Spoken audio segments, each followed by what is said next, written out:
ನಮಸ್ತೆ TV 24 news ವಾಹಿನಿಗೆ ಸ್ವಾಗತ. ರೈತ ಹುತಾತ್ಮ ದಿನಾಚರಣೆ ಬಳಿಕ ಬಲ್ಡೋಟ ಕಂಪನಿ ಕಾರ್ಖಾನೆ ವಿರೋಧಿಸಿ ಕೊಪ್ಪಳದಲ್ಲಿ ರೈತ ಮುಖಂಡರು ತೀವ್ರ ಪ್ರತಿಭಟನೆ ಮಾಡಿದ್ದಾರೆ. ಬಸಾಪುರ ಕೆರೆಯನ್ನ ಮುಕ್ತಗೊಳಿಸಬೇಕು, ಹಾಗೆಯೇ ಕಾರ್ಖಾನೆ ನಿರ್ಮಾಣ ಕೈಬಿಡಬೇಕು ಅಂತ ಆಗ್ರಹಿಸಿದ ಪ್ರತಿಭಟನಾಕಾರರು ಕಂಪನಿಯ ಕಾಂಪೌಂಡ್ಗೆ ಹಾನಿ ಉಂಟು ಮಾಡಿದ್ರು. ಮಾಹಿತಿ ತಿಳಿದ ಪೊಲೀಸರು ಸ್ಥಳಕ್ಕೆ ಆಗಮಿಸಿ ಪರಿಸ್ಥಿತಿಯನ್ನ ನಿಯಂತ್ರಿಸಿದ್ದಾರೆ.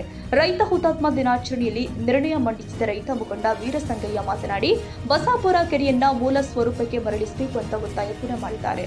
ಕಾರ್ಖಾನೆಯಿಂದ ಹೊರಬರುವ ತ್ಯಾಜ್ಯ ತುಂಗಭದ್ರಾ ಡ್ಯಾಂ ನೀರಿಗೆ ಸೇರುವ ಅಪಾಯವಿದ್ದು, ಇದರಿಂದ ಪರಿಸರ ಹಾಗೂ ಸಾರ್ವಜನಿಕ ಆರೋಗ್ಯಕ್ಕೆ ಹಾನಿಯಾಗುತ್ತೆ ಅಂತ ಆತಂಕ ವ್ಯಕ್ತಪಡಿಸಿದ್ದಾರೆ. ಕಾರ್ಖಾನೆ ಬಾಧಿತ ಪ್ರದೇಶದಲ್ಲಿ ಆರೋಗ್ಯ ಸಮಸ್ಯೆಗಳ ಕುರಿತು ಅಧ್ಯಯನ ನಡೆಸಬೇಕು ಅಂತ ಹೇಳಿದ್ದಾರೆ. ಇನ್ನು ಪ್ರತಿಭಟನೆಯಲ್ಲಿ ರೈತರು ಹಲವು ಬೇಡಿಕೆಗಳನ್ನ ಮುಂದಿಟ್ಟಿದ್ದಾರೆ. ಬರ ಪರಿಹಾರ ಘೋಷಣೆ, ರೈತರ ಸಾಲ ಮನ್ನಾ, ವಿದ್ಯುತ್ ಖಾಸಗೀಕರಣ ಹಿಂಪಡೆಯುವುದು, ಕೃಷಿ ವಿರೋಧಿ ನೀತಿಗಳನ್ನ ರದ್ದುಗೊಳಿಸುವುದು, ಕೃಷಿಯೇತರ ಉದ್ದೇಶಕ್ಕಾಗಿ ಭೂ ಸ್ವಾಧೀನ ನಿಲ್ಲಿಸುವುದು, 371 ಜೆ ಸಂಪೂರ್ಣ ಜಾರಿ, ತುಂಗಭದ್ರಾ ಜಲಾಶಯದ ಹೂಳು ತೆರವು, ಅನಧಿಕೃತ ನೀರಾವರಿ ತಡೆ, ಗಣಿ ಬಾಧಿತ ಪ್ರದೇಶಗಳ ಕೆರೆ ಕಟ್ಟೆಗಳ ಪುನಶ್ಚೇತನ ಹಾಗೂ ನೀಟ್ ಹಗರಣದ ಹಿನ್ನೆಲೆ ಶಿಕ್ಷಣ ಸಚಿವರ ರಾಜೀನಾಮೆ ಸೇರಿ ವಿವಿಧ ಬೇಡಿಕೆಗಳನ್ನು ಸರ್ಕಾರದ ಮುಂದೆ ಮಂಡಿಸಿದ್ದಾರೆ. ಈ ವೇಳೆ ಮಾತನಾಡಿದ ಕೊಪ್ಪಳ ಜಿಲ್ಲಾ ರೈತ ಸಂಘದ ಜಿಲ್ಲಾಧ್ಯಕ್ಷ ಭೀಮಸೇನ ಕಲ್ಕೇರಿ, ಬಸಾಪುರದ 45 ಎಕರೆ ವಿಸ್ತೀರ್ಣದ ಕೆರೆಯನ್ನ ಅತಿಕ್ರಮಣದಿಂದ ಕೇವಲ 20 ಎಕರೆಗಳಿಗೆ ಸೀಮಿತಗೊಳಿಸಲಾಗಿದೆ ಅಂತ ಆರೋಪಿಸಿದ್ದಾರೆ. ಕೆರೆಯ ಸುತ್ತಲಿನ ಮರಗಳನ್ನ ಕಡಿದು ನಾಲೆಯ ದಿಕ್ಕನ್ನ ಬದಲಾಯಿಸಲಾಗಿದೆ. ಜಾನುವಾರುಗಳಿಗೆ ನೀರು ಕೇಳಿದ ರೈತರ ಮೇಲೆಯೇ ಪ್ರಕರಣ ದಾಖಲಿಸಲಾಗ್ತಾ ಇದೆ ಅಂತ ಆಕ್ರೋಶ ವ್ಯಕ್ತಪಡಿಸಿದರು. ಕೊಪ್ಪಳ ತಾಲೂಕಿನ ಅಪರೂಪದ ತಳಿಯ ಗೋವುಗಳ ಉಳಿಗೆ ಬಸಾಪುರ ಕೆರೆ ಅತ್ಯಗತ್ಯ. ಕೆರೆಯ ಮೂಲ ಸ್ವರೂಪವನ್ನ ಬದಲಾಯಿಸದೆ ಸಾರ್ವಜನಿಕ ಬಳಕೆಗೆ ಮುಕ್ತಗೊಳಿಸಬೇಕು ಅಂತ ಆಗ್ರಹ ಕೂಡ ಮಾಡಿದ್ದಾರೆ. ಈಗ ಪೊಲೀಸರು ನೋಡ್ರಿ ಸರ್, ಬೆಣ್ಣೆ ಬಿಡ್ತಾರೆ ನೋಡ್ರಿ, ದನ ನೋಡ್ರಿ ಹೆಂಗ್ ಮಾಡ್ತೀವಿ ಬೆಣ್ಣೆ ಹತ್ತಾರೆ ಸರ್. ಎಷ್ಟು ಮಂದಿ ದನಗಳು ಈಗ ಕಾಲು ಒಂದು 2-3 ದನ ಕೆಟ್ಟು ಬಿಡೋರಿ, ಕಾಲು ಅಲ್ಲೇ ಹೋಗ್ರಿ, ಒಂದು ದನ 200 ದನ ಹಾಕೋರಿ, ಕಾಲು ಕೆಟ್ಟು ಬಿಡ್ತಾವ ಸರ್. ಏನು ಮಾಡ್ತೀವಿ, ನೀರಿಗೆ ಮೋಸ ಹೊಡ್ರಿ, ಭಾಳ ಕಷ್ಟ ಐತಿ. ಈಗ ಒಳ್ಳೆ ಬೆಣ್ಣೆ ತಿರುಗ್ತಾರೆ ನೋಡ್ರಿ, ನೀರಿಲ್ಲ. ಬಲ್ಲಿಊರು ಕೆರೆಗೆ ಹೋಗ್ರಿ ಬೇಯ್ತಾರ್ರಿ, ನಮ್ಮನ್ನ ಪಲ್ಸ ಬೇಯ್ತಾರ. ಏನು ಮಾಡಕ್ರಿ, ಹಿಂಗಿದೆ ಗಂಟು ಬೆಣ್ಣೆ ತಿರ್ತಾರೆ. ನೀವು ಪೊಲೀಸರು ನಡೆಸಿ ಬೆಣ್ಣೆ ತಿರ್ಗಿಸ್ತಾರೆ. ಎಲ್ಲಿ ಕುಡಿಸ್ಬೇಕ್ರಿ ನೀರು? ನಾವ್ರು ಮನುಷ್ಯರು ಎಲ್ಲಾರು ಕುಡ್ತೀರಿ, ಎಲ್ಲಿ ಕುಡಿದ್ರಿ ಬಾಲ್ ಬೆಣ್ಣೆ? ಹಿಂಗೈತಿ ಮಾಡ್ತಾರೆ ಸರ್ ಇವ್ರು. ನಾನು ಒಟ್ಟ ಬಿಡೋಡ್ರಿ, ಎಲ್ಲೆಲ್ಲಿ ನಮ್ಮೂರು ಕೆರೆ 44 ಎಕರೆ ಒಳಗೆ ಮಾಡ್ಕೊಂಡ್ರಿ, ಬರ್ಬಿಟ್ಟಿರಿ. ಒಟ್ಟ ಬಿಡೋಡ್ರಿ, ಜಾಲಿ ಮರ ಎಂತದ್ರಿ ಮರ ಓಸ ಕಡೋದು ಬರ್ರಿ, ಸತ್ಯನಾಶ ಮಾಡಿಬಿಡ್ರಿ. ಒಟ್ಟ ಬಿಡ್ಕೊಡೋಡ್ರಿ, ಇವತ್ತಿಗೆ ಅದ್ರ ಒಳ್ಳೆ ಸಾಲ ನೋಡಿ ಏನಾಗಿತ್ತಿದು ಬಳಕೆ ಮಾಡಿಕೊಂಡು ಬೇಕಾದಂಗ ಕರ್ನಾಟಕ ರಾಜ್ಯ ದುಡ್ಡು ಮಾಡಿಕೊಳ್ಬಹುದು ಅಂತಂದು ಪ್ರಧಾನಮಂತ್ರಿ ನರೇಂದ್ರ ಮೋದಿ ಅವರು ಹೇಳ್ತಾರೆ. ಆದ್ರೆ ನಾವು ಹೇಳ್ತಾ ಇದೀವಿ, ಭೂಮಿ ಕಮ್ಮಿ ಆಗ್ತಾ ಇದೆ, ಕೈಗಾರೀಕರಣಗಳು ಹೆಚ್ಚಾಗ್ತಾ ಇದಾವೆ. ಇಲ್ಲೇ ಕೆರೆ ಇದೆ, ನಿಮ್ಗೆ ಗೊತ್ತಿರ್ಲಿ, 34 ಎಕರೆ 35 ಗುಂಟೆ ಈ ಕಂಪೌಂಡ್ಗೆ ಎತ್ಕೊಂಡ ಕೆರೆ ಇರೋದು. ಕಂಪೌಂಡ್ಗೆ ಎತ್ಕೊಂಡ ಗೇಟ್ ಹಾಕೊಂಡು ಕೆಳಭಾಗದಲ್ಲಿ ರಸ್ತೆ ಇದೆ, ಒಂದು ರಸ್ತೆ. ಆ ರಸ್ತೆ ಸಾರ್ವಜನಿಕರ ಜಮೀನುಗಳಿಗೆ ಹೋಗ್ಲಿಕ್ಕೆ ಅದನ್ನೂ ಬಂದ್ ಮಾಡಿಬಿಟ್ಟಿದ್ದಾರೆ. ಅರೆ 2 ರಸ್ತೆ, ಆ ಕಡೆ ಒಂದು ರಸ್ತೆ ಇದೆ ಬಂಡಿ ದಾರಿ, ಅದನ್ನೂ ಬಂದ್ ಮಾಡಿಬಿಟ್ಟಿದ್ದಾರೆ. 34 ಎಕರೆ 35 ಗುಂಟೆ ಏನು ಹಳ್ಳ ಇತ್ತು, ಇಲ್ಲಿ ಹರಿತಕ್ಕಂಥ ನೀರು ಅದು ಬೇರೆ ಕಡೆ ತಿರುವಿ ಆ ಹಳ್ಳೆಲ್ಲ ಮುಚ್ಚಿಬಿಟ್ಟಿದ್ದಾರೆ. ಆಗಲೇ ಇಲ್ಲಿ ಇರ್ತಕ್ಕಂಥ ಸಣ್ಣ ಪುಟ್ಟ ಮಣ್ಣಿನ ಗುಡ್ಡುಗಳನ್ನೆಲ್ಲ ಸಾಫ್ ಮಾಡಿ ಸರ್ಕಾರಿ ಗುಡ್ಡುಗಳನ್ನು ಎಲ್ಲ ಕೈಗಾರೀಕರಣಗಳಿಗೆ, ಅದೇನು ಕೈಗಾರಿಕೆ ಏನು ಫ್ಯಾಕ್ಟ್ರಿ ಆಗ್ತಾರಲ್ಲ ಅದಕ್ಕೆಲ್ಲ ಸಾಫ್ ಮಾಡ್ಕೊಂಡಿದ್ದಾರೆ.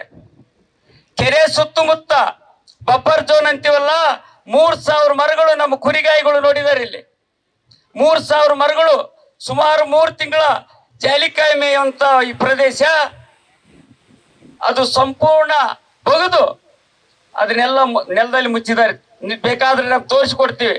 ನೆಲ ಬಗೆದ್ರೆ ಸಂಪೂರ್ಣ ಬಡ್ಡಿಗಳೇ ಬರ್ತಾವ. 34 ಎಕರೆ 35 ಗುಂಟೆಯಲ್ಲಿ ಕೇವಲ 20 ಎಕರೆ ಮಾತ್ರ ಕೆರೆ ಉಳಿಸಿದ್ದಾರೆ. ಎಲ್ಲಾ ಮುಚ್ಚಿ ಪಾತಾಳ 60 ಫೂಟ್ ಬಗ್ದಿದ್ದಾರೆ. 44 ಎಕರೆ 35 ಗುಂಟೆ ಸಾರಿ 44 ಎಕರೆ 35 ಗುಂಟೆ, ಅದರಲ್ಲಿ 20 ಎಕರೆ ಉಳಿಸಿ ಉಳಿದ ಕೆರೆಯನ್ನು ಸಂಪೂರ್ಣ ಮುಚ್ಚಿದ್ದಾರೆ. ಆ ನಾಲ ಅಂತ ಏನೇ ಹರಿದು ಬರ್ತಿದ್ವಲ್ಲ, ಅದು ಸಂಪೂರ್ಣ ಬೇರೆ ಕಡೆ ತಿರುವಿದ್ದಾರೆ. ಈಗ ನಾವು ದನಕರುಗಳಿಗೆ ನೀರು ಕುಡಿಯಕ್ ಬಿಡ್ರಪ್ಪ ಅಂತಂದ್ರೆ ನೀವು ಕಾನೂನು ಉಲ್ಲಂಘನೆ ಮಾಡ್ತೀರಿ, ಆ ಕೆರೆ ಸಂಪೂರ್ಣ ಅವರ ಆಸ್ತಿ, ಅದು ನೀವು ಬರ್ಕೂಡ್ದಂತಂದು ನಮಗೆ ಆಜ್ಞೆ ಮಾಡ್ತಾರೆ ಜಿಲ್ಲಾಧಿಕಾರಿಗಳು. ನಾವು ಜಿಲ್ಲಾಧಿಕಾರಿಗಳಿಗೆ ಹೇಳಿದ್ವಿ, ಸ್ವಾಮಿ ಈ ಭಾಗದಲ್ಲಿ ಕೊಪ್ಪಳ ತಾಲೂಕಿನಲ್ಲಿ ವಿಶೇಷ ಆಕಳ ತಳಿಗಳು 50,000 ಇದಾವೆ. 50,000. ಒಬ್ಬೊಬ್ಬ ರೈತ ನಮ್ಮ ಕುರಿಗಾಯಿಗ ಯಮನೂರಪ್ಪ ದನ 1000 ದನ ಅದ ಒಬ್ರು ವಿಶೇಷ ಜವಾರಿ ತಳಿ. ಅವೆಲ್ಲ ನಾಶ ಆಗಂತ ಪರಿಸ್ಥಿತಿ ಬಂದಿದೆ. ಅವೆಲ್ಲ ಬಂದು ಮಳೆಗಾಲದಲ್ಲಿ ಈ ಭಾಗದಲ್ಲಿ ಇಲ್ಲೆಲ್ಲ ಮೇದು ನೀರು ಕುಡಿಯಂತ ಭಾಗ ಇದು. ಆ ಕೆರೆಗೆ ನೀರು ಬಿಡ್ರಪ್ಪ ಅಂತಂದು ಹೋದ್ ಸರಿ ನಾವೆಲ್ಲ ಗೇಟ್ ಮುರಿದು ಒಳಗೆ ಹೋದ್ರೆ ನಮ್ಮ ಮೇಲೆ ಕೇಸ್ ಹಾಕೋದು. ಅರೆ ನೀವು ಕೆರೆ ಕೊಟ್ಟ ಸಂದರ್ಭದಲ್ಲಿ ಕೆಲವೊಂದು ಒಪ್ಪಂದಗಳು ಷರತ್ತುಗಳು ಹಾಕಿ ಕೆರೆ ಕೊಟ್ಟಿದೆ. ಕೆರೆಯ ಮೂಲ ಸ್ವರೂಪ ಹಾಳಾಗಬಾರ್ದು, ಕೆರೆ ದಿಕ್ಕು ಬದಲಾಯಿಸಬಾರ್ದು, ಕೆರೆ ಸುತ್ತಮುತ್ತಿರುವಂತ ಮರಗಿಡಗಳನ್ನು ಹಂಗೆ ಬೆಳೆಸಿ ಕಾಡು ಬೆಳೆಸ್ಬೇಕಂತಂದು. ಒಂದ್ ನಿಮಿಷ ಸುಮ್ಮನಿರಪ್ಪ. ನಮ್ಗೇನಂದ್ರೆ ಇವತ್ತು ಸ್ಪಷ್ಟತೆ ಆಗ್ಬೇಕು. ನಾವ್ ಯಾವ ಕಾರಣಕ್ಕೂ ನಾವು ಹೋಗೋದಿಲ್ಲ. ಇವತ್ತು ಕೆರೆ ನಮ್ಮ ಹಕ್ಕ ಆಗ್ಬೇಕು ಇವತ್ತು. ಯಾಕಂದ್ರೆ ಎಚ್ಚರಿಕೆ ಕೊಡ್ಬೇಕು ಸರ್ ಅವರಿಗೆ. ಇನ್ನೊಂದು 3-4 ತಾಸು ಒಳಗಡೆ ಇನ್ನೊಂದು 3-4 ತಾಸು ಒಳಗಡೆ ಈ ಸಭೆ ಮುಗಿದ ತಕ್ಷಣ ಜಿಲ್ಲಾಧಿಕಾರಿಗಳಿಗೆ ಸ್ಪಷ್ಟ ಸಂದೇಶ ಕೊಡಬೇಕು. ಅವರಾಗಿ ಅವರು ಬಂದು ಸರ್ಕಾರಿ ಜಾಗದಲ್ಲಿ ಏನು ಕಂಪೌಂಡ್ ಹಾಕಿದಾನಲ್ಲ ಅವ್ನು ತೆರವುಗೊಳಿಸ್ಬೇಕಂತಂದೇಳಿ ಇನ್ನೂ ಬಹಳ ಮಂದಿ ಅದಾರ ಮಾತಾಡೋರು. ಸಳಿಬಾಗಿ ನಾನು ಮಾತಾಡ್ಬೇಕಾಗಿತ್ತು. ಇನ್ನೊಂದಿಷ್ಟು ಬಹಳ ಮಂದಿ ಅತಿಥಿಗಳು ಇರೋದ್ರಿಂದ ಟೈಮಿನ ನೀವು ಪೊಲೀಸ್ ಇಲಾಖೆಯವರು ಉತ್ತರ ಕೊಡ್ಬೇಕು. ಇದಕ್ಕ ದನ ಕರುಗಳು ಏನ್ ಮಾಡಿದಾವ ನಿಮಗೆ? ಪೊಲೀಸರು ಯಾಕೆ ಬಡಿತೀರಿ ನೀವು?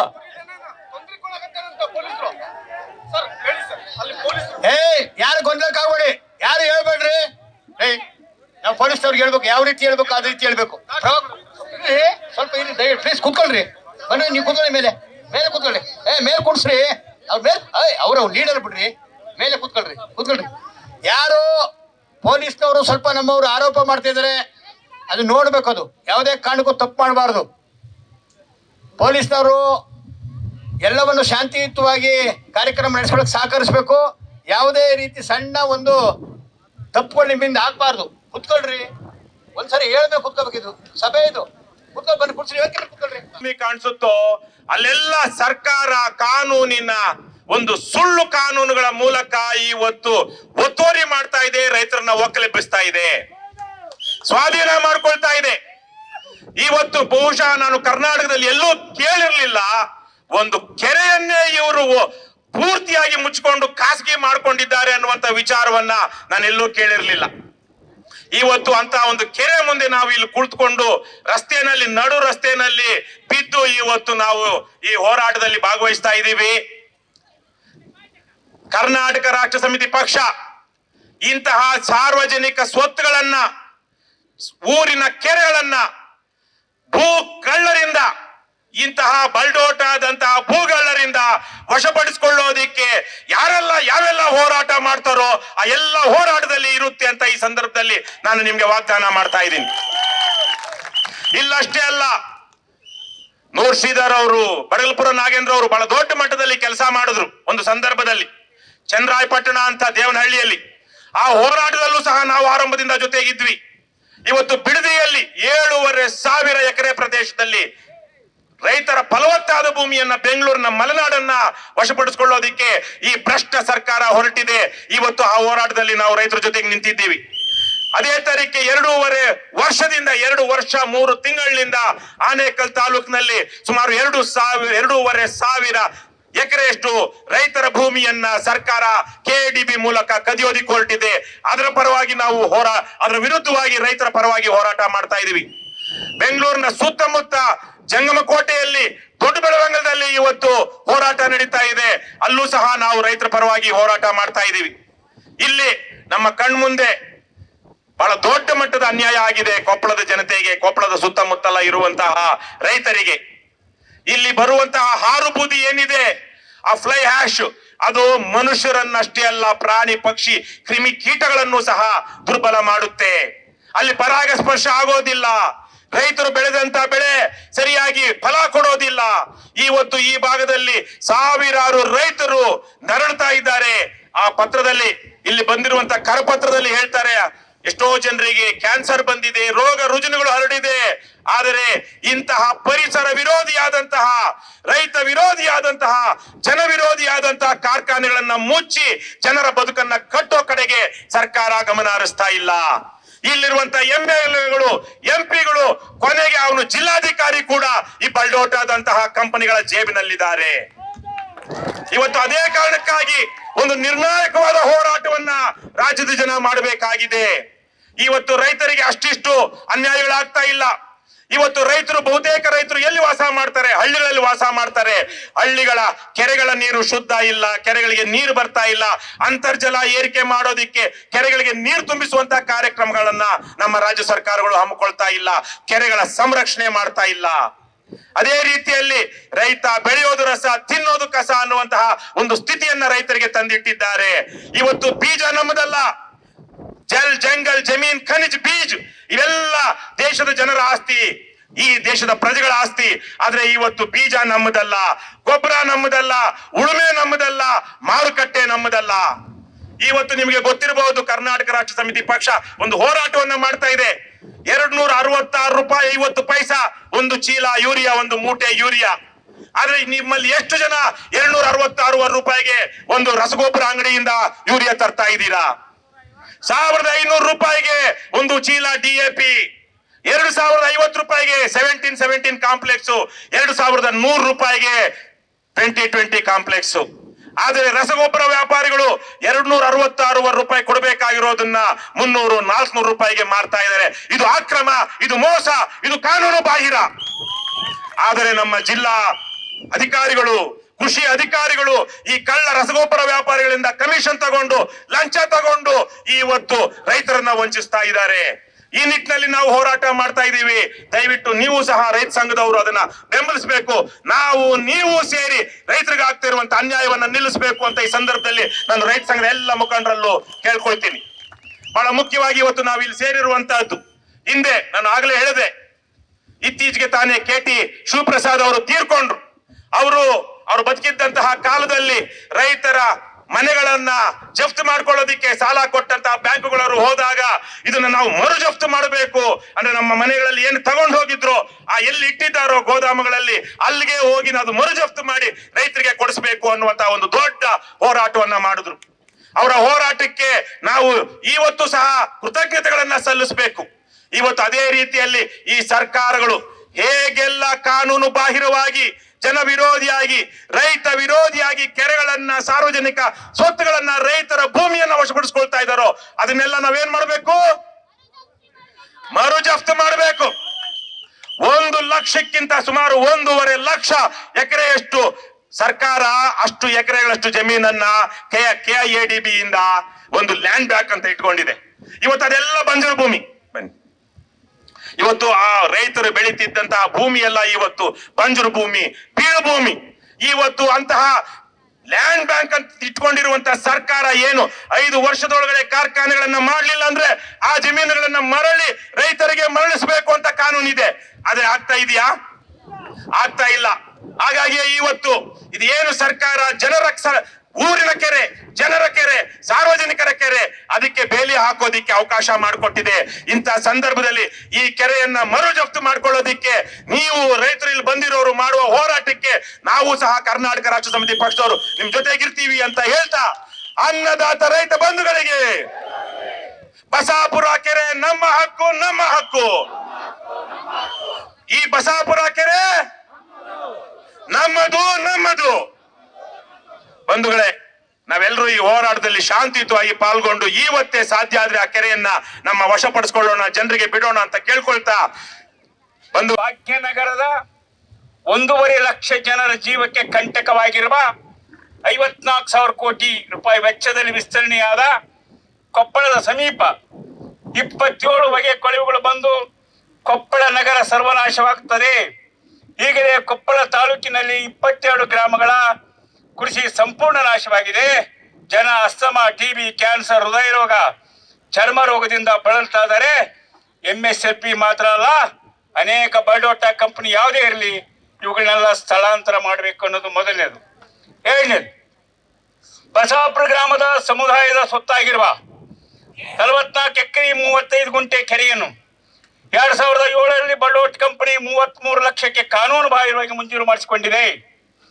ಹೈಕೋರ್ಟ್ ಆದೇಶದಂತೆ ಜಾನುವಾರುಗಳು ಉಪಯೋಗಕ್ಕೆ ಈ ಕೂಡಲೇ ಕೆರೆಯನ್ನು ಮುಕ್ತವಾಗಿಡಬೇಕೆಂದು ಒತ್ತಾಯಿಸುತ್ತೇವೆ. ಮೂರನೇದು, ಕಾರ್ಖಾನೆಗಳು ಸಂಸ್ಕರಿಸಿದ ಮಾಲಿನ್ಯ ನೀರನ್ನು ನೇರವಾಗಿ ತುಂಗಭದ್ರಾ ನದಿ ಅಣೆಕಟ್ಟಿಗೆ ಬಿಡುತ್ತಿರುವುದರಿಂದ ಲಕ್ಷಾಂತರ ಜನರ ಆರೋಗ್ಯ ಹದಗೆಡುತ್ತದೆ. ಸರ್ಕಾರ ಇದರ ಮೇಲೆ ಕಟ್ಟುನಿಟ್ಟಿನ ಕ್ರಮ ಮುಂದಾಗಬೇಕೆಂದು ಸಮಾವೇಶ ಒತ್ತಾಯಿಸುತ್ತದೆ. ನಾಲ್ಕನೇದು, ಕಾರ್ಖಾನೆಗಳಿಗೆ ಮಿತಿಯಿಲ್ಲದ ನೀರು ಕೊಡುತ್ತಿರುವುದರಿಂದ ತುಂಗಭದ್ರಾ ಜಲಾಶಯದ ನೀರು ಕೃಷಿಗೆ ಕೊರತೆಯಾಗುತ್ತಿದೆ. ಕಾರ್ಖಾನೆಗೆ ಅತಿ ಹೆಚ್ಚು ನೀರು ಕೊಡುವುದು ನಿಲ್ಲಿಸಬೇಕು. ಐದನೇದು, ಕೇಂದ್ರ ಪರಿಸರ ಇಲಾಖೆ ಶಿಫಾರಸಿನಂತೆ ಹಿರೇಬಗನಾಳ್, ಆಲವರ್ತಿ, ಆಲನಗರ, ಕಾಸಿನಕಂಡಿ, ಕುಣಿಕೇರಿ ಸುತ್ತಲಿನ ಮಾಲಿನ್ಯಕರ ಕಾರ್ಖಾನೆ ನಿರ್ಜನ ಪ್ರದೇಶಕ್ಕೆ ಸ್ಥಳಾಂತರ ಮಾಡಬೇಕು. ಆರನೇದು, ಅಂತರ್ಜಲ ವಿಷಗೊಳಿಸುವ ಕೆಮಿಕಲ್ಸ್, ಆಸಿಡ್, ಕ್ರಿಮಿನಾಶಕ, ಗೊಬ್ಬರ, ಸುಣ್ಣ, ಸಿಮೆಂಟ್ ತಯಾರಿಸುವ ಘಟಕಗಳನ್ನು ಮುಚ್ಚಬೇಕು. ಏಳನೇದು, ರಾಜ್ಯದ 157 ತಾಲೂಕಿನಲ್ಲಿ ಬರ ಉದ್ಭವವಾಗಿದ್ದು ತೆಂಗು, ಅಡಿಕೆ, ಕಾಫಿ, ಕಬ್ಬು, ಜೋಳ, ಬಾಳೆ ಎಲ್ಲ ಫಸಲುಗಳು ಒಣಗಿ ಹೋಗಿ ರೈತ ಸಮುದಾಯ ಅತ್ಯಂತ ಸಂಕಷ್ಟಕ್ಕೆ ಒಳಗಾಗಿದ್ದು ಬರವನ್ನು ಎದುರಿಸಲು ರಾಜ್ಯ ಮತ್ತು ಕೇಂದ್ರ ಸರ್ಕಾರಗಳು ಸಮರೋಪಾದಿಯಾಗಿ ಕ್ರಮಗಳನ್ನು ರೂಪಿಸಬೇಕು. ಬೆಳೆ ನಷ್ಟ ಪರಿಹಾರವನ್ನು ಪೂರ್ಣ ತುಂಬಿಕೊಡಬೇಕು. ಜಾನುವಾರುಗಳಿಗೆ ಕುಡಿಯುವ ನೀರು, ಜಾನುವಾರುಗಳಿಗೆ ಮೇವು ವಲಸೆ ಹೋಗದಂತೆ ಉದ್ಯೋಗ ಸೃಷ್ಟಿ ಮಾಡಬೇಕು. ರೈತರ ಸಂಪೂರ್ಣ ಬೆಳೆ ಸಾಲ ಮನ್ನಾ ಆಗಲೇಬೇಕು. ಎಂಟನೇದು, ರಾಜ್ಯದಲ್ಲಿ ತೀವ್ರ ಬರಗಾಲ ಇರುವುದರಿಂದ ಮೈಸೂರು ಸೇರಿದಂತೆ ರಾಜ್ಯದ ಇನ್ನಿತರ ಕಡೆ ನಡೆಯುವ ದಸರಾ ದುಂದು ವೆಚ್ಚ ಸರಳವಾಗಿ ನಡೆಸಬೇಕು. ಈ ಸಮಾವೇಶ ಅಷ್ಟು ಮಾತ್ರ ಅಲ್ಲ, ಕರಾವಳಿ ಸೀಮೆಯ ಕ್ರೀಡೆಯಾದ ಕಂಬಳವನ್ನು ಮೈಸೂರಿನಲ್ಲಿ ನಡೆಸುವುದನ್ನು ಕೈಬಿಡಬೇಕು. 9ನೇದು, ಪ್ರಧಾನಮಂತ್ರಿ ಫಸಲ್ ಬಿಮಾ ಯೋಜನೆಯಲ್ಲಿ ನಡೆದಿರುವ ಅವ್ಯವಹಾರಗಳ ಬಗ್ಗೆ ಸಿಬಿಐ ತನಿಖೆ ಆಗಬೇಕು. 10ನೇದು, ಅಭಿವೃದ್ಧಿಯ ನೆಪದಲ್ಲಿ ಲಂಗು ಲಗಾಮಿಲ್ಲದೆ ಫಲವತ್ತಾದ ಕೃಷಿ ಭೂಮಿಯನ್ನು ಸ್ವಾಧೀನಪಡಿಸಿಕೊಳ್ಳುವುದು. ಈ ಸಮಾವೇಶ ವಿರೋಧ ಮಾಡ್ತೀವಿ. ಅಷ್ಟು ಮಾತ್ರ ಅಲ್ಲ, ಕೃಷಿಯೇತರ ಉದ್ದೇಶಕ್ಕಾಗಿ ಎಲ್ಲೇ ಸ್ವಾಧೀನಪಡಿಸಿಕೊಳ್ಳುವ ಸರ್ಕಾರ ಮುಂದಾದಲ್ಲಿ ಅದರ ವಿರುದ್ಧ ತೀವ್ರವಾದ ಹೋರಾಟವನ್ನು ಒಡ್ಡಬೇಕಾಗುತ್ತೆ. 11ನೇದು, ಟೌನ್ಶಿಪ್ ಹೆಸರಿನಲ್ಲಿ ಬೆಂಗಳೂರು ದಕ್ಷಿಣ ಜಿಲ್ಲೆಯ ಬಿಡದಿ ಹೋಬಳಿಯ ಬೈರಪಟ್ಟಣ, ಕಂಚುಗಾರನಹಳ್ಳಿ ಫಲವತ್ತಾದ ಭೂಮಿಯನ್ನು ಸ್ವಾಧೀನಪಡಿಸಿಕೊಳ್ಳುವುದನ್ನು ಕೈಬಿಡಬೇಕೆಂದು ಈ ಸಮಾವೇಶವು ಒತ್ತಾಯಿಸುತ್ತದೆ. 12ನೇದು, ವಿದ್ಯುತ್ ಖಾಸಗೀಕರಣ ಅವಕಾಶ ನೀಡುವುದಿല്ലെಂದು ಈಗಾಗಲೇ ಕೇಂದ್ರದಲ್ಲಿ ಪಾಸ್ ಆಗಿರ್ತಕ್ಕಂಥ ವಿದ್ಯುತ್ ಖಾಸಗೀಕರಣದ ಕಾಯ್ದೆಯನ್ನ ಮುಂದಿನ ವಿಧಾನಸಭಾ ಅಧಿವೇಶನದಲ್ಲಿ ಇದನ್ನ ತಿರಸ್ಕಾರ ಮಾಡಬೇಕೆಂದು ರಾಜ್ಯ ಸರ್ಕಾರನ ಒತ್ತಾಯಿಸ್ತಕ್ಕಂಥದ್ದು. 13ನೇದು, ವರ್ಷದ ಫೆಬ್ರವರಿ 6ರಂದು ಮಾಡಿಕೊಂಡ ಭಾರತ ಮತ್ತು ಅಮೆರಿಕ ವಾಣಿಜ್ಯ ಒಪ್ಪಂದ ಭಾರತದ ರೈತರಿಗೆ ಮಾರಕವಾಗಿದೆ. ಇದರಿಂದ ಆಹಾರ ಪದಾರ್ಥಗಳು, ಕೃಷಿ ಉತ್ಪನ್ನಗಳು, ಪಶು ಆಹಾರ, ತಾಜಾ ಮೌಲ್ಯಾರ್ಜಿತ ಹಣ್ಣು, ಸೋಯಾಬೀನ್, ಮೀನು, ಮೊಟ್ಟೆ, ಡೈರಿ ಉತ್ಪನ್ನಗಳು, ಮಾಂಸ ಇತರ ಪದಾರ್ಥಗಳು ಯಾವುದೇ ಲಂಗು ಲಗಾಮಿಲ್ಲದೆ ದೇಶದ ಮಾರುಕಟ್ಟೆಯಲ್ಲಿ ಆಕ್ರಮಣ ಮಾಡುತ್ತಿದ್ದು ಇದರಿಂದ ದೇಶೀಯ ಕೃಷಿ ಮತ್ತು ಕೃಷಿ ಉಪಕಸಬುದಾರರಿಗೆ ದೊಡ್ಡ ಹೊಡೆತ ಬೀಳುತ್ತದೆ. ಇದನ್ನು ತಕ್ಷಣ ಕೇಂದ್ರ ರದ್ದು ಮಾಡಬೇಕೆಂದು ತಿಳಿಸುತ್ತೇವೆ. 14ನೇದು, ಕಾಂಗ್ರೆಸ್ ಪಕ್ಷ 2013 ಚುನಾವಣೆ ಪೂರ್ವ ಘೋಷಣಾ ಪತ್ರದಲ್ಲಿ ವಾಗ್ದಾನ ಮಾಡಿರುವಂತೆ ಕೃಷಿ ವಿರೋಧಿ ಮಸೂದೆಗಳಾದ ಭೂ ಸುಧಾರಣೆ ತಿದ್ದುಪಡಿ, ಜಾನುವಾರು ಹತ್ಯೆ ಕಾಯ್ದೆ, APMC ಕಾಯ್ದೆ ಇವುಗಳನ್ನೆಲ್ಲವನ್ನೂ ಕೂಡ ತಕ್ಷಣ ಈ ಸಮಾವೇಶದಲ್ಲಿ ನಾಳೆ ಸೇರ್ತಕ್ಕಂಥ ಅಧಿವೇಶನದಲ್ಲಿ ವಾಪಸ್ ಪಡೆಯಬೇಕು. ISR ಮತ ಪರಿಷ್ಕರಣೆ ಹೆಸರಿನಲ್ಲಿ SIR ಮತ ಪರಿಷ್ಕರಣೆ ಹೆಸರಿನಲ್ಲಿ ಗ್ರಾಮೀಣ ಪ್ರದೇಶದಲ್ಲಿರ್ತಕ್ಕಂಥ ಮಹಿಳೆಯರ, ಅಲ್ಪಸಂಖ್ಯಾತರ, ದಲಿತರ, ಅರ್ಹ ಮತದಾರರನ್ನ ಹೊರಗಿಡುವ ವಂಚನ್ನ ಹಾಕಿರ್ತಕ್ಕಂಥ ಕೇಂದ್ರ ಚುನಾವಣಾ ಆಯೋಗಕ್ಕೆ ಜಾಗೃತಿ ಮೂಡಿಸ್ತಕ್ಕಂಥದ್ದು, ಕರ್ನಾಟಕದಲ್ಲಿ ಒಂದೇ ಒಂದು ಮತ ಹೋಗದಂತೆ ಕಾಪಾಡುವ ಕೆಲಸವನ್ನ ಕರ್ನಾಟಕ ರಾಜ್ಯ ರೈತ ಸಂಘ 26,000 ಗ್ರಾಮಗಳಲ್ಲಿ ಮಾಡುತ್ತೇವೆ. ಹಾಗೆಯೇ ಈ ರಾಜ್ಯ ಸರ್ಕಾರಕ್ಕೆ ಎಚ್ಚರಿಕೆಯನ್ನು ಕೂಡ ಕೊಡ್ತಾ ಇದ್ದೀವಿ. ಕೇಂದ್ರ ಚುನಾವಣೆ ಕೂಡ ಎಚ್ಚರಿಕೆಯನ್ನು ಕೊಡ್ತಕ್ಕಂಥದ್ದು. 14ನೇದು, ಸಂವಿಧಾನ 371J ವಿಧಿನಿರ್ಣಯ ಕಲ್ಯಾಣ ಕರ್ನಾಟಕದ ಅಭಿವೃದ್ಧಿಗಾಗಿ ಮೀಸಲಿಟ್ಟಿರುವ ಹಣ 30,000 ಶಿಕ್ಷಕರನ್ನ ನೇಮಿಸತಕ್ಕಂಥದ್ದಾಗಲಿ, ಮಕ್ಕಳಿಗೆ ಶಿಕ್ಷಣ ವಂಚಿತರಾಗದಂತೆ ನೀಲನಕ್ಷೆಯನ್ನು ತಯಾರಿಸಿ ತಕ್ಷಣ ಜಾರಿ ಮಾಡುವಂತ ಶಿಕ್ಷಣಕ್ಕೆ ಒತ್ತಾಯ ಕೊಡ್ತಕ್ಕಂಥ ಕೆಲಸವನ್ನ ಮಾಡಬೇಕು. ಅದರಲ್ಲಿ ತುಂಗಭದ್ರಾ ಡ್ಯಾಮಿನಲ್ಲಿ ಅಪಾರ ಪ್ರಮಾಣದಲ್ಲಿ ಹೂಳು ತುಂಬಿದೆ. ಆ ಹೂಳನ್ನ ತೆಗೆಸಲಿಕ್ಕೆ ಬೇಕಾದಂತ ಕಾರ್ಯಕ್ರಮ ರೂಪಿಸಿದೆ. ತುಂಗಭದ್ರಾ ಎಡದಂಡೆಯ ಕಾಲುವೆಯ ಒಡ್ರಟ್ಟಿ, ಗಂಗಾವತಿ, ಕಾರಟಗಿ, ತುರ್ಮಿನಾಳ್ ಭಾಗದಲ್ಲಿ ಸುಮಾರು 2 ಲಕ್ಷ ಎಕರೆ ಅನಧಿಕೃತವಾಗಿ ಮುಖ್ಯ ಕಾಲುವೆಯಿಂದ ನೀರು ಪಡೆದು ಕೃಷಿ ಮಾಡುತ್ತಿದ್ದಾರೆ. ಇದರಿಂದ ಮಾನ್ವಿ, ಶಿರಾವರ, ರಾಯಚೂರು ತಾಲೂಕುಗಳಿಗೆ ನೀರಿನ ಕೊರತೆ ಉಂಟಾಗಿದೆ. ಅನಧಿಕೃತ ನೀರಾವರಿಗಳನ್ನ ತಕ್ಷಣ ರದ್ದುಗೊಳಿಸಬೇಕು. 18ನೇದು, ಬಳ್ಳಾರಿಯಲ್ಲಿ ರೈತರ ಪಟ್ಟಭೂಮಿಯನ್ನು ಬಿ ಖರಾಬ್ ಎಂದು ನಮೂದಿಸುವ ಈ ಸಮಾವೇಶ ಖಂಡಿಸುತ್ತದೆ. ಬಿ ಖರಾಬ್ ಅನ್ನು ತಕ್ಷಣ ರದ್ದು ಮಾಡಿ ಆರ್ಟಿಸಿಯಿಂದ ತೆಗೆಯಬೇಕು. 19ನೇದು, ಕಬ್ಬು ಬೆಳೆಗಾರರು ಮತ್ತು ಸಕ್ಕರೆ ಕಾರ್ಖಾನೆಗಳ ಹಿತದೃಷ್ಟಿಯಿಂದ ಕೇಂದ್ರ ಸರ್ಕಾರ ನೀತಿಗಳನ್ನ ಮಾರ್ಪಾಡು ಮಾಡಬೇಕು ಎಂದು ಈ ಸಮಾವೇಶ ಒತ್ತಾಯಿಸುತ್ತದೆ. ಕಬ್ಬಿಗೆ 9.5 ಇಳುವರಿಯಿಂದ ಆಧಾರವಾಗಿಟ್ಟುಕೊಂಡು ರೇಟ್ ಅನ್ನು ಫಿಕ್ಸ್ ಮಾಡಬೇಕೆಂದು ಒತ್ತಾಯಿಸುತ್ತೇವೆ. 20ನೇದು, ಗಣಿಬಾಧಿತ ಜಿಲ್ಲೆಗಳಾದ ಬಳ್ಳಾರಿ, ಚಿತ್ರದುರ್ಗ, ವಿಜಯನಗರ, ತುಮಕೂರು ಎಲ್ಲ ಜಿಲ್ಲೆಗಳಲ್ಲಿ ಕೆರೆಕಟ್ಟೆಗಳನ್ನು, ಅರಣ್ಯ ಹಾಗೂ ಪರಿಸರವನ್ನು ಪುನಶ್ಚೇತಗೊಳಿಸಲು ಈಗಾಗಲೇ KLERCಯ ಮೂಲಕ ಮೀಸಲಿಟ್ಟಿರುವ ಹಣವನ್ನು ಬಿಡುಗಡೆಗೊಳಿಸಿ ಪುನಶ್ಚೇತನಗೊಳಿಸಬೇಕು. 21ನೇದು, ನೀಟ್ ಹಗರಣ ಸಂಬಂಧ ಕೇಂದ್ರ ಶಿಕ್ಷಣ ಮಂತ್ರಿ ರಾಜೀನಾಮೆ ಕೊಡಬೇಕು. ಈಗಾಗಲೇ ಸೋನಂ ಅಪ್ಚುಪ್ಪರ್ ನಡೆಸಿರುವ ಸತ್ಯಾಗ್ರಹ, ನಿನ್ನೆ ನಡೆದಿರ್ತಕ್ಕಂಥ ಸಮಗ್ರ ಡೆಲ್ಲಿಯ ಹೋರಾಟಕ್ಕೆ ಸಂಪೂರ್ಣವಾಗಿ ಈ ಸಮಾವೇಶ ಬೆಂಬಲ ವ್ಯಕ್ತಪಡಿಸೋದು ಮಾತ್ರ ಅಲ್ಲ, ಕೇಂದ್ರ ಸರ್ಕಾರ ಸರಿಯಾದ ದಾರಿಯಲ್ಲಿ ನಡೆಯಲೇಬೇಕು. ಕೊನೆಗೆ ಶಿಕ್ಷಣ ಮಂತ್ರಿ ಅಲ್ಲ, ಈ ದೇಶದ ಪ್ರಧಾನಮಂತ್ರಿಯು ರಾಜೀನಾಮೆಯನ್ನ ಕೊಡಬೇಕು. ಇಷ್ಟು ಒತ್ತಾಯಗಳಿಗೆ ಸಂಪೂರ್ಣವಾಗಿ ನಿಮ್ಮೆಲ್ಲರದ ಈ ಸಮಾವೇಶದ ಒಪ್ಪಿಗೆ ತಾನೆ. ಅತ್ಯಂತ ಕೆಟ್ಟ ಕಾಲಘಟ್ಟದಲ್ಲಿ ನಾವು ನಿಂತಿದ್ದೇವೆ. ನಾವು ನಡು ರಸ್ತೆಯಲ್ಲಿದ್ದೀವಿ. ನಡು ರಸ್ತೆ ಅಂತಂದ್ರೆ ಇದು ಅತ್ಯಂತ ಒಂದು ನಿರ್ಣಾಯಕ ಘಟ್ಟ. ಇದು ನಮ್ಮ ಇಡೀ ರೈತ ಸಮುದಾಯಕ್ಕೆ. ದಯಮಾಡಿ ಇವರು 1 ನಿಮಿಷ. ಇವತ್ತು ನಾವು ನಾಳೆ ಚಳುವಳಿ ಮಾಡಬೇಕಾ ಮಾಡಬಾರ್ದ ಅನ್ನೋಂತ ತೀರ್ಮಾನ ಮಾಡಬೇಕಾದಂತ ಸನ್ನಿವೇಶದಲ್ಲಿದ್ದೀವಿ. ಇನ್ನು ಮುಂದಿನ ದಿನಗಳಲ್ಲಿ ನಾವ್ಯಾರು ಕೂಡ ಬೀದಿಯಲ್ಲಿ ಬರೋಕೆ ಬಿಡಲ್ಲ. ವಿದ್ಯಾರ್ಥಿಗಳು ಬೀದಿಯಲ್ಲಿ ಬರಕ್ ಬಿಡೋದಿಲ್ಲ, ಮಹಿಳೆಯರು ಬೀದಿಗಿಳಿಯಕ್ ಬಿಡೋದಿಲ್ಲ, ಕಾರ್ಮಿಕರು ಹೋರಾಟ ಮಾಡಕ್ ಬಿಡೋದಿಲ್ಲ, ಧ್ವಜಗಳನ್ನ ಹಿಡಿಯೋಕೆ ಬಿಡೋದಿಲ್ಲ, ಘೋಷಣೆಗಳನ್ನ ಕೂಗಬೇಡಿ ಅಂತಾರೆ. ಇದಕ್ಕೇನಂತ ಕರಿತೀರಪ್ಪ ನೀವೆಲ್ಲ? ಸರ್ವಾಧಿಕಾರ. ನಾವು ಸರ್ವಾಧಿಕಾರದ ನಡು ರಸ್ತೆಯಲ್ಲಿ ಕೂತಿದ್ದೀವಿ. ಪ್ರಜಾಪ್ರಭುತ್ವದ ರಸ್ತೆ ಅಂತ ಹೇಳ್ತಾ ನಮ್ಮ ಸರ್ವಾಧಿಕಾರಿ ಕೂಪಕ್ಕೆ ಕೂತಾಳ್ತಾ ಇದ್ದಾರೆ. ದೇಶಭಕ್ತರಂದ್ರೆ ಯಾರು? ದೇಶಭಕ್ತರಂದ್ರೆ ಯಾರು? ರೈತರು. ನಿಮ್ಗೆ ಯಾರಾದ್ರೂ ದೇಶಭಕ್ತಿ ಪಾಠ ಮಾಡಕ್ ಬಂದ್ರೆ ಮೆಟ್ಟಲ್ ಹೊಡಿರಿ. ದೇಶಭಕ್ತಿ ಪಾಠ ಮಾಡಕ್ಕೆ ಯಾರಿಗೂ ರೈಟ್ಸ್ ಇಲ್ಲ.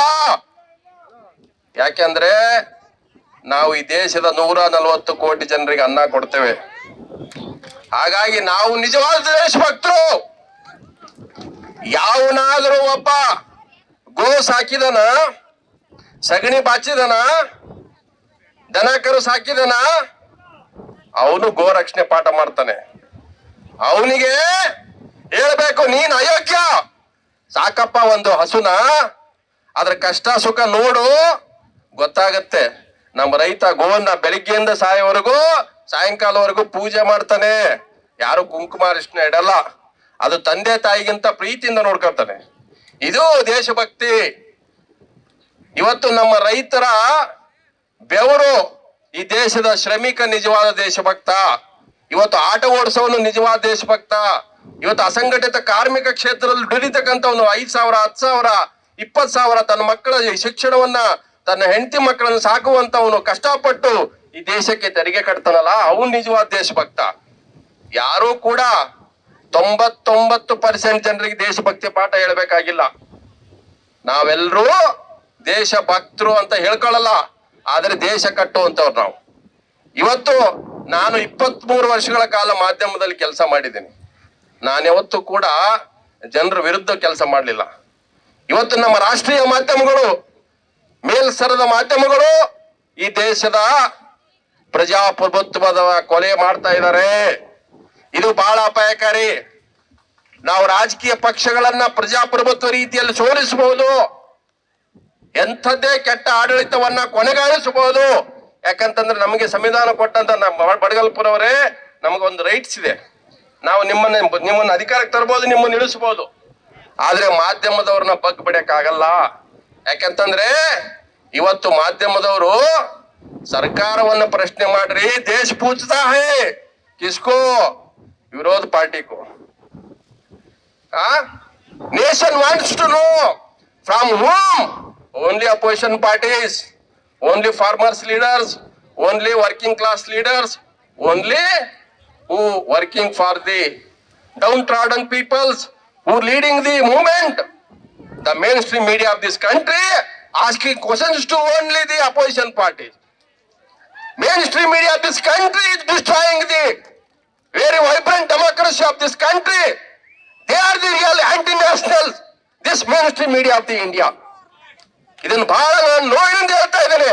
ಅಯೋಗ್ಯರೇ, ನೀವು ಅಯೋಗ್ಯರಿದ್ದೀರಿ. ಮೇನ್ ಸ್ಟ್ರೀಮ್ ಮೀಡಿಯಾದಲ್ಲಿ ಇರ್ತಕ್ಕಂಥವ್ರು, ನಾನು ಕೆಲಸ ಮಾಡ್ತಕ್ಕಂಥವ್ರ ಬಗ್ಗೆ ಹೇಳ್ತಾ ಇಲ್ಲ. ಅವರಿಗೆ ಅವ್ರದೇ ಆದಂತ ಲಿಮಿಟೇಷನ್ಸ್ ಇದೆ. ಅವ್ರದ್ದು ಯಾರು ವರ್ಕರ್ಸ್, ಅವರೊಬ್ರು ಕೆಲಸಗಾರರು. ನನಗೆಲ್ಲಿ ವೀರ್ ಸಂಘೇನವರು 20 ವರ್ಷ ಅನಿಸ್ತು ನನಗೆ ಅವ್ರು ಮಾತಾಡಿದ್ ಕೇಳ್ಬಿಟ್ಟು. ಇವ್ರು ಬರೀ ಎಬ್ಬಿಸ್ತಾರಪ್ಪ, ಕೂಡ್ಸಕ್ಕಾಗಲ್ಲ ಇವ್ರ ಕತೆ ಅಂತ. ಇವತ್ತು ಪ್ರಶ್ನೆ ಏನಾಗಿದೆ, ಎಂತೆಂತ ವಿದ್ಯಾರ್ಥಿ ಚಳವಳಿಯಿಂದ ಇವತ್ತು ಪರಿವರ್ತನೆ ಆಗಿದಾವೆ. ಕರ್ನಾಟಕದ ರೈತ ಚಳವಳಿಯಿಂದ ಇವತ್ತು ಪರಿವರ್ತನೆ ಆಗಿದೆ. ವಿದ್ಯಾರ್ಥಿ ಚಳವಳಿಯಿಂದ ಇವತ್ತು ದೇಶದಲ್ಲಿ ಪರಿವರ್ತನೆ ಆಗಿದೆ. ಕರ್ನಾಟಕ ಪರಿವರ್ತನೆಯ ತವರು ಮನೆ. ಇದು ಕರ್ನಾಟಕ ಬದಲಾವಣೆಯ ತವರು ಮನೆ. ಇಲ್ಲಿ ಯಾರನ್ನು ಬೇಕಾದ್ರೂ ಮದುವೆ ಮಾಡಿ ಕಳಿಸಬಹುದು, ಯಾರನ್ನು ಬೇಕಾದ್ರೂ ನಾವು ಮನೆ ಕರ್ಕೊಂಡ್ ಬರ್ಬೋದು. ಇದನ್ನ ನಾವು ಅರ್ಥ ಮಾಡ್ಕೋಬೇಕು, ನಮ್ಮ ಮಕ್ಕಳಿಗೆ ಹೇಳ್ಬೇಕು ನಾವು.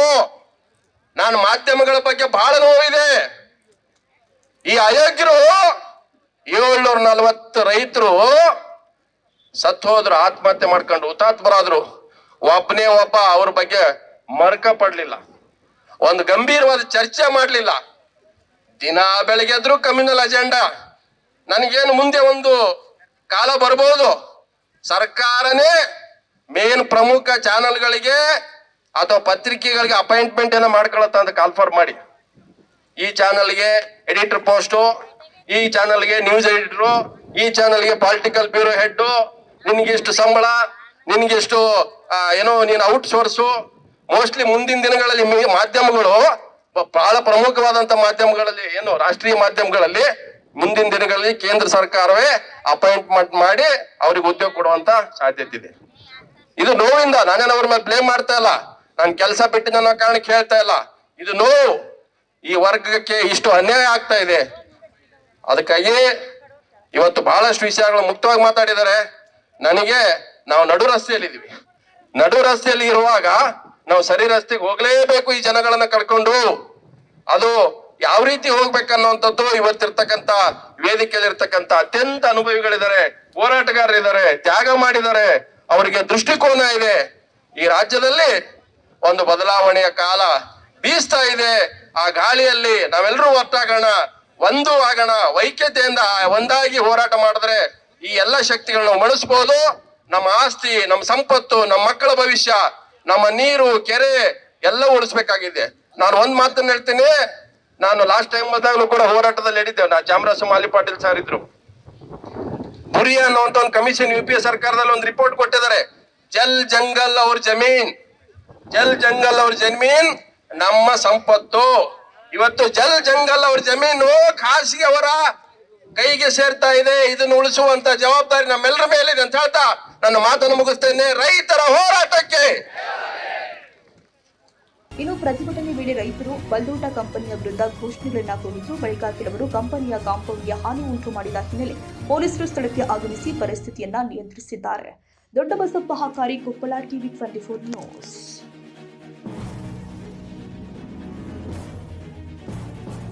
ಕನ್ನಡಿಗರ ಮೆಚ್ಚಿನ ನಿಮ್ಮ ಟಿವಿ 24 ಕನ್ನಡ ನ್ಯೂಸ್ ವಾಹಿನಿ ಇದೀಗ ಟಿವಿಯಲ್ಲಿ ಲಭ್ಯ. ಕರ್ನಾಟಕ ಮತ್ತು ದೇಶ ವಿದೇಶದ 360 ಡಿಗ್ರಿ ಸುದ್ದಿ ಹಾಗೂ ಉತ್ತರ ಕರ್ನಾಟಕ, ಬೆಳಗಾವಿ, ಬಾಗಲಕೋಟೆ, ಧಾರವಾಡ, ಹಾವೇರಿ, ಗದಗ, ಬಿಜಾಪುರ ಜಿಲ್ಲೆಯ ಕ್ಷಣ ಕ್ಷಣದ ವಿವರವನ್ನ ಪಡೆಯುವುದಕ್ಕೆ TV24 ಕನ್ನಡ ನ್ಯೂಸ್ ವಾಹಿನಿಯನ್ನ ಲೈಕ್ ಮಾಡಿ, ವಿಡಿಯೋಗಳನ್ನ ಶೇರ್ ಮಾಡಿ, ಕಮೆಂಟ್ ಮಾಡುವ ಮೂಲಕ ನಮ್ಮ ವಾಹಿನಿಗೆ ಸಹಕಾರ ನೀಡಿ ಮತ್ತು ಚಾನೆಲ್ ಅನ್ನ ಸಬ್ಸ್ಕ್ರೈಬ್ ಮಾಡಿ. Thank you.